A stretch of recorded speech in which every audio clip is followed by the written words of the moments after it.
Oh my god, he's finally here. He's an absolute beast. He doesn't even fit in my video screen. This is Josh from Into the Verse Toys, bringing you a review of the War for Cybertron Scorponok.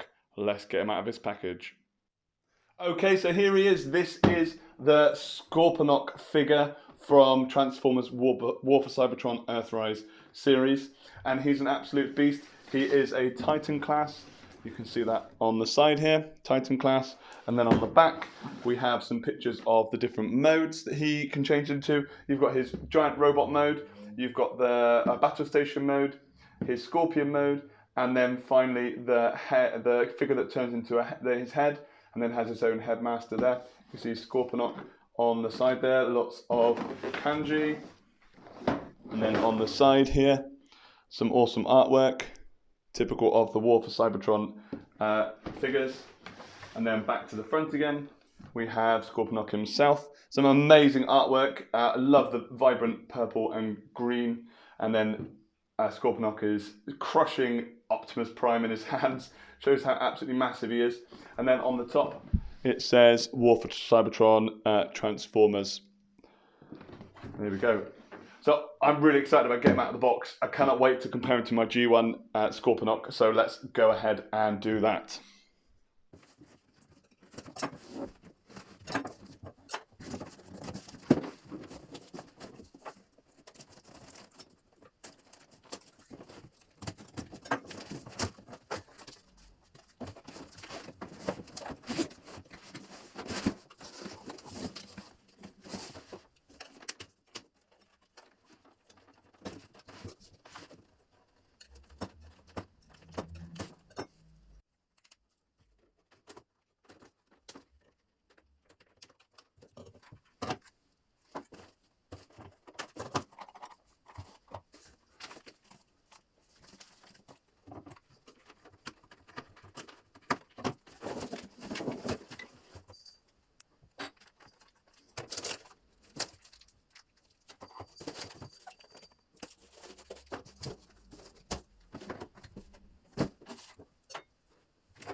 And here is Scorponok out of his box. And I know I keep saying it, but he really is massive. I've had to put it way back on my table and stand to the side because he's so massive. So let's just measure him. Let's see how big he actually is. I believe he's not quite the biggest Transformer. I think someone like Fort Max might be a little bit, tiny bit taller, but he is near enough 21.5 inches, which is around 54.5 centimeters. So he's absolutely massive. He's the biggest figure in my collection. My second biggest, I believe, is the G1 version of this. So he really is gigantic. So let's have a look at him. He comes in his green and purple colorway, the classic look. So very vibrant, quite vibrant green, a little bit muted, I guess. Quite a vibrant purple, although a dark purple, but the colours are really, really saturated. He's got his elements of orange, as with the classic version. So his horns here, and then some on his pincers, and a few spots at the bottom here on his legs and on his chest. Let's turn him round. He's got his legs, his scorpion legs tucked away here. A lot of green on the back. And his tail is all folded up at the moment. Okay, so having played around with him for a little bit, I've realised there's a couple of frustrations. The lack of ability to turn his head is really annoying. Trying to pose his arm as if he's shooting somebody, you kind of need to be able to rotate his head so that he's looking at it, which is quite annoying that he doesn't do that. It does limit it fairly substantially. It just makes it so much more dynamic when you can be looking in different directions. So that is annoying me a little bit. The other thing, even though they're really heavy ratchets on the hips, he's so heavy that every now and then his leg just gives way to the side, which is quite frustrating. I don't know what they could have done about that, to be perfectly honest, because like I say, the ratchets are really heavy, they're really strong. But yeah, he's an absolutely amazing figure, and he's so much fun to play with, and actually not that difficult considering he's so big. you really can move him around quite a lot, and the ankle tilts are an absolute godsend because you can get that nice wide stance, and his arms, his elbows, his shoulders all move around nicely, so that's really great. So let's crack on and have a little look at his head, because that's kind of an extra accessory, I guess, in two ways. So we're going to take that out. Okay, so here's his head. The headmaster's normally sat in the bottom there. I've just taken it out. It's really simple. I didn't even need the instructions for it, and that's saying something. I'm not very good usually at transforming transformers without the instructions. So I've just taken his horns off. Don't know why sometimes I call them a horn, sometimes I call them antler. But anyway, and then the bottom of the head here, which is his chest plate, you just unclip, and then the legs fold out. And then we can fold that back again a moment, unclick his shoulders, and then unfurl his arms, and then his hands pop out as well, and they can stick back down by the side. Same with the other one. Then we can flip him around, and that's his chest, and that's it. And then you've got the headmaster, which is really small. I feel like this is smaller than a normal headmaster. Literally just opens, folds up. He's got a little bit of detail, and his arms do move. They sort of pop out there on tiny little ball joints, move forward and backwards. You can see he's also got the little red visor on there, and he's purple to match Scorponok. So anyway, he folds back up again, and then just sits in the top, like that. And I believe he's a large version of the original G1.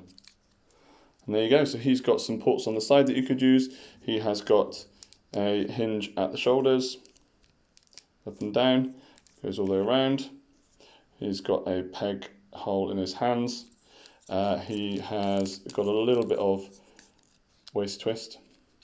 His head does turn a little bit, certainly a lot more than the main figure. It goes forward and backwards, not really enough to warrant it for me.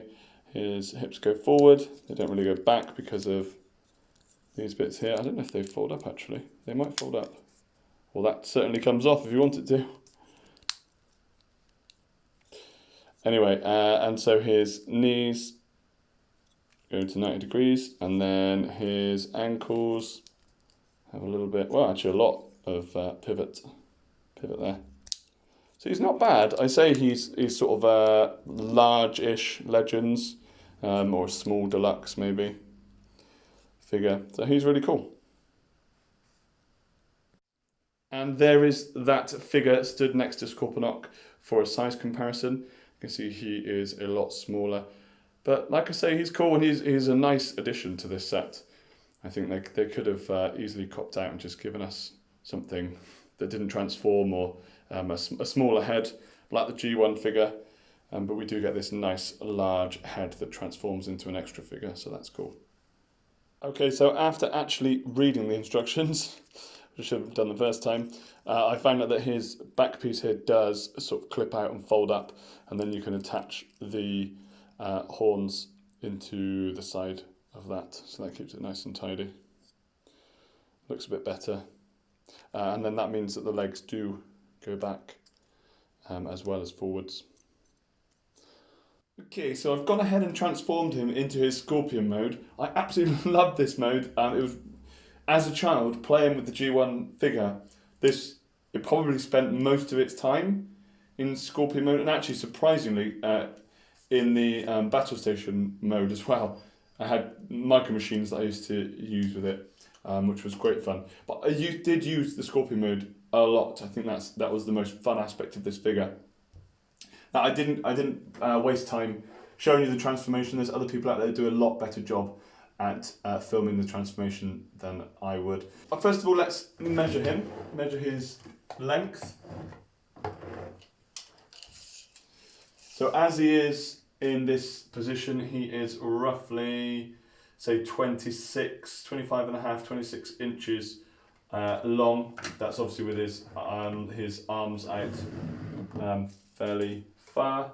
At his widest point, he's 17 and a half, 18 inches.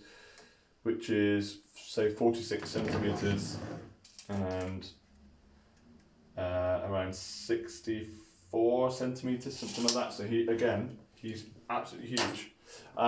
So in terms of articulation, he's got the tail, which can move. It is pegged in at the bottom here, so you can't really move this in any other way other than these hinges here. So you've got one hinge here, another hinge here, another hinge here. This is quite loose on mine, and it's not falling or anything at the moment, but it doesn't take much. And like I say, it has come off once or twice. He has the tentacle legs, which move independently, so they've got a hinge, one here, one here, one here, so they can move independently of each other. Oh, sorry, in two, so I didn't realise that, in pairs. So you've got first two are stuck together, and the second two are stuck together at this joint, but they can move around at the second and third joint. I've attached the cannons onto here. There's loads and loads of ports around here, so it can go there, it can go here, it can go on the top here, it can go up the top here, and many other places, I would imagine. On the side here, maybe if you take this off, or back here, or at the top here. Loads and loads of places it can go, but traditionally they're kept there. Now, I'm going to admit that I'm stupid. During the transformation into Scorpion mode, I found out that actually the head does rotate. It's just, you can see that mine is incredibly stiff. And as it happens, the only way that the head stays in there is really just with friction from the headmaster. So when you're twisting it, I was just worried that it was going to snap something in there. It's so stiff. What I had to do in the end was put the collar piece into the two tabs, really push it in and twist it as gently, well, as firmly, but as gently as I could. But it does move. So that's one of my issues resolved. But I just need to really heat it up and move it around a lot. So back to this, and again, we've got the joint at the shoulder there, and at the elbow. Now you can use this joint here to go up and down, but obviously that's going to be limited by the surface you've got underneath it. However, there is another joint here, so that you can move that hand really far round. And again, you've got the pincers that move in and out. So, there you go. I really do like this mode. I love the robot mode, but I really like the Scorpion mode as well. I think it's what makes it a really special figure. There we go. I'm not going to transform it into the base mode because I just think it is what it is. If you've seen pictures, then you know what it is. And finally, it's size comparison time. So I'm going to compare a few things. First of all, a masterpiece. So we have Masterpiece Megatron there.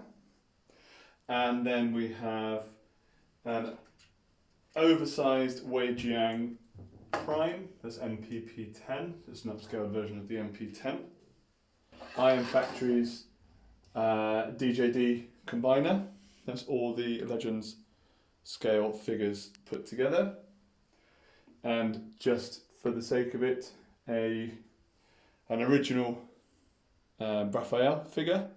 You can see in Scorponok's hand is a Iron Factory Megatron. That's a Legends scale figure. I love the fact that the blast effects fit in his cannon there.